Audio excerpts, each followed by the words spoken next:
देश से यदि ईमानदारी से भजन करना है, यद्यपि हम ये समर्थन नहीं कर रहे हैं कि अग्राह्य वस्तु लेनी चाहिए, लेकिन उद्देश्य यदि आपका अत्यंत पवित्र है तो ऐसी वस्तु जो शास्त्र की दृष्टि से ग्राह्य नहीं है, उस वस्तु को भी लेकर के महात्मा भजन करके सिद्ध हो गए। जैसे हम एक सत्य बात आपको बताना, एक महात्मा कश्मीर क्षेत्र में एक जगह जाकर बैठ गए। बहुत पुरानी बात है, अवधूत महात्मा थे। अब किसी से कुछ मांगते नहीं, कोई भिक्षा पात्र रखते नहीं, धूना चैतन्य रहता, उसी के सहारे बैठे रहते। धूना भी कोई दूसरा ही जला गया था, लकड़ी डालने वाले लोग लकड़ी डाल रहे हैं, बाबा जी चुपचाप बैठे, किसी से बोलते नहीं।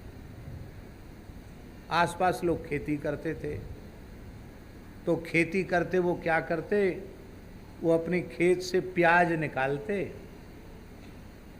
और वो क्या जाने कि महात्मा प्याज खाते कि नहीं खाते, वो प्याज वहाँ भेंट कर देते। महात्मा अवधूत थे, निरंतर राम राम जपते थे। वो देखते चलो राम जी ने जो भेजा वही ठीक।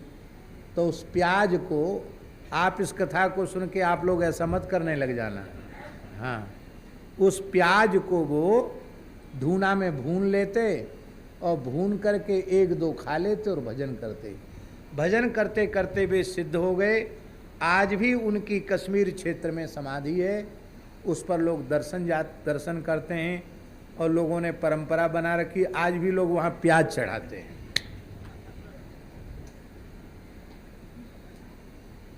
यद्यपि प्याज चढ़ाना कोई बुद्धिमानी नहीं है, पर हम कहना ये चाहते हैं कि प्याज लहसुन ये वस्तुतः साधकों के लिए अग्राह्य हैं, क्योंकि जिन पदार्थों के भक्षण से रजोगुण तमोगुण की वृद्धि हो, उन पदार्थों को साधकों को नहीं खाना चाहिए। तो ये शास्त्र निषिद्ध है, इनको नहीं लेना चाहिए। लेकिन कुछ भी उपलब्ध नहीं है, जो भगवान ने भेज दिया वही लेकर भजन किया, भजन करने से सिद्ध हो गए। एक ब्रह्मचारी था, काशी गया पढ़ने के लिए, रहने का कहीं कोई जगह उसको मिली नहीं। बुद्धिमान बहुत था, विद्यालय में पढ़ लेता था, गंगा किनारे कहीं भी सो जाता, चना चबेना सतुआ कुछ मिल जाता उससे गुजारा कर लेता। पर भूख बहुत लगती थी, तो एक दिन उस ब्रह्मचारी ने विश्वनाथ जी से प्रार्थना की, प्रभु कहीं से भी रोटी की व्यवस्था करो। सही घटना है पुराने जमाने की। तो एक कोई मजार थी मुसलमान की, उस मजार पर लोग रोटियां चढ़ाते थे, उनका काम हो जाता था। तो कोई जो रोटी जो मनोती करके मजार पर रोटी चढ़ाने आवे, तो वो देखे कि अब चढ़ा के चला गया, तो चुपचाप रोटी लेकर गंगा जी के जल में धो ले। ये गंगा जी तो गंगा जी हैं, सब पवित्र करेंगी। गंगा जी के जल में रोटी को धो करके और मन ही मन उसी में थोड़े बलवेशदेव की भावना करके और उसी रोटी को वो खा ले।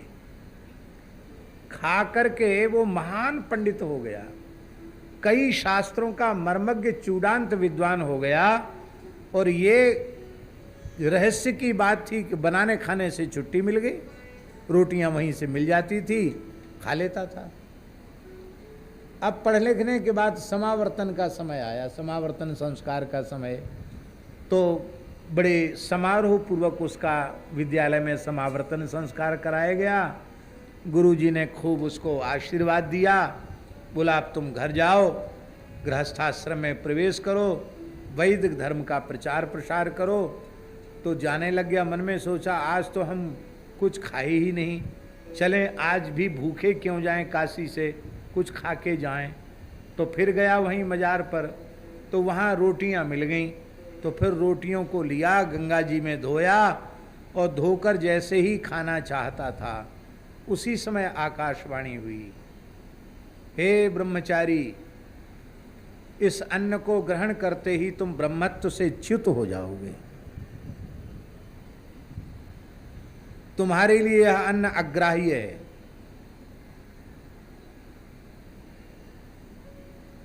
तो उसने आकाशवाणी से पूछा कि 14-15 वर्ष यही रोटी खाते खाते बीत गया हमारा, तब हमारा ब्रह्मत्व नष्ट नहीं हुआ, और आज रोटी खा लेंगे तो ब्रह्मत्व कैसे नष्ट हो जाएगा। तो आकाशवाणी ने कहा, उस समय तुम्हारा जो दोष था ना, अन्न का दोष, वो वेद वेदांग के स्वाध्याय रूपी अग्नि में जलकर भस्म हो गया, इसलिए उसका दोष तुमको नहीं लगा।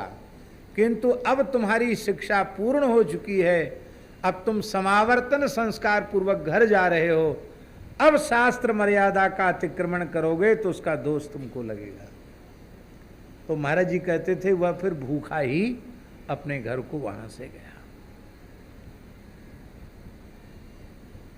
भजन की बात बहुत ऊंची है, और हम लोगों को जिनको अभी शरीर संसार का अध्यास है, उन लोगों के लिए शास्त्रीय मर्यादा है, किसका अन्न खावें किसका अन्न न खावें। परम श्रद्धेय पूज्य स्वामी श्री रामसुखदास जी महाराज भी अपनी भिक्षा में नियमावली रखते थे, किसकी भिक्षा लेनी है। जिसके घर में भ्रूण हत्या हुई हो, गर्भपात हुआ हो, उसका अन्न स्वामी जी भिक्षा में नहीं लेते थे।